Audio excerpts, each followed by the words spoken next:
yung ginamit ka, yung ginamit ka. Alam mo yung feeling na yun, yung ginamit ka. Bigyan ko kayo ng storya. Nung March 2010, nanganak kasi yung asawa ko. Nasa hospital siya.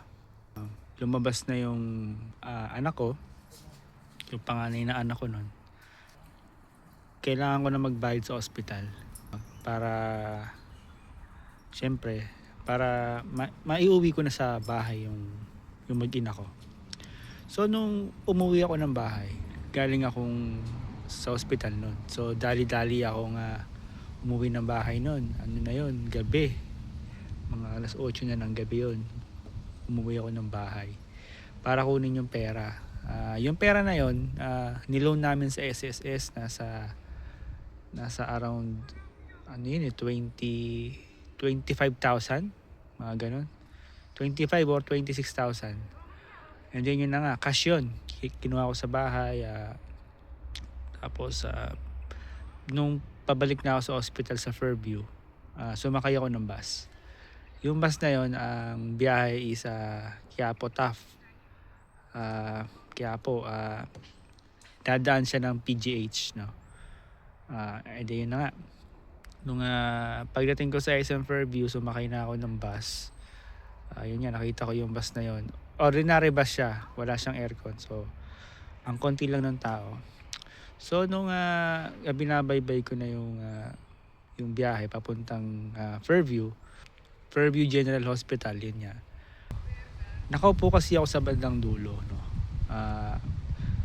Pagkapasok ko kasi nung bus, napansin ko na sa may kanan, sa may window seat doon, sa may merong mag-ina na yung nanay, meron siyang bit-bit na baby. Yung baby malaki yung ulo. Ano bang sakit yun, yung gano'n, yung parang may tubig yata yung ulo kasi sobrang laki ng ulo ng bata eh. Parang may sakit. Parang tuloy ang nasa isip ko. Kaya ayun yung basta sinakyan nila para siguro ihahatid sa PGH yung baby. So, umupo ko sa dulo. Alam mo yung mga parang na, yung feeling na parang ang laki ng pera mo. Tapos nanganak yung asawa mo. Tapos nakita mo yung baby, nakanak, kasabay mo sa bus, may sakit. Alam mo sa loob ng bus na yun, ano lang kami doon? Parang 4 lang kami. Ako, yung nanay, yung baby, tsaka yung conductor, tsaka yung driver. So, wala talagang tao, kami lang talaga.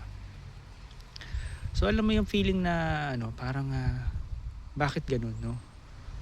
Yung anak ko lumabas ng safe, tapos makakakita ka ng baby sa bus na merong kapansanan. Alam mo yung parang may pera ako eh. Pambayad nga ng hospital yun eh. Although may sobra yun, pero syempre panggastos namin yung sa loob ng hospital kasi pambili ng pagkain. Pero alam mo yung yung feeling na yung puso mo parang kinakausap ka. Parang sabi ibigay mo yung bigyan mo ng tulong yung mag-ina. Alam mo yung di ko naman kasi gawain yung ganun eh, yung bang basta-basta nagbibigay sa mga tao kahit na dyan sa lansangan. Hindi ako nagbibigay talaga ng ganun eh. Pero somehow parang talaga mayroong bumubulong sa akin nung oras na yun. At habang binubulong niya yun, parang pinapa-flashback din niya sa akin na ligtas yung mag-ina mo, yung anak mo na ilabas ng maayos. So parang yung feeling na parang kailangan ako. Alam mo yung parang kailangan may gawin ako sa perang hawak ko. Alam mo yon nung malapit na sa Dalia. Nung malapit na yung bus do sa hospital, hindi na ako nagdalawang isip. Kinuha ako yung 1,000 doon sa pera na yon. At inabot ko doon sa nanay. Siyempre nagutom na 1,000 yun eh. Malaking halaga yun. So, alam mo yung pag-abot ko, sabi ko, Nay, katanggapin niyo po. Alam mo yung parang out of nowhere eh. parang ginamit ka ni God, no? Kasi pagbaba ko ng bus noon, hindi ako nagsisi. Hindi ako nagsising binigyan ko ng, inabutan ko ng tulong yung baby tsaka yung nanay. Nabutan ko ng 1,000. Di ko pa to nakwento sa sa mga mag-ina ko eh. So yun lang. Gusto ko lang i-share, no. So minsan talaga ginagamit tayo ng Diyos. Kaya nga meron sinasabi, God moves in mysterious ways eh. Isipin mo yun, nakaupo ka lang sa bus. Meron kang bit-bit na problema, may sakit yung anak mo. And out of nowhere, merong biglang taong lalapit sa'yo. Bibigyan ka ng pera. Diba? At ayun na nga nangyari sa akin. Ako yung nagbigay ng pera. Ako yung ginamit na instrumento ni God na. Diba? Ang bait talaga ni Jesus. Kung nasa man yung bata ngayon na yun, sana okay pa rin siya.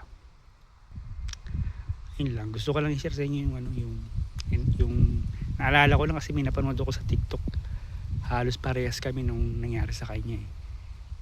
Yung niyakap niya yung nanay na may na matanda na nanghihingi ng tulong sa bus, sa train, gano'n. Yun lang. Talagang meron talagang instrumento na gagamitin si God para matulungan yung taong nagdasal sa kanya. So sana nakatulong yung konting kwento ko, no. So yun lang, follow me for more.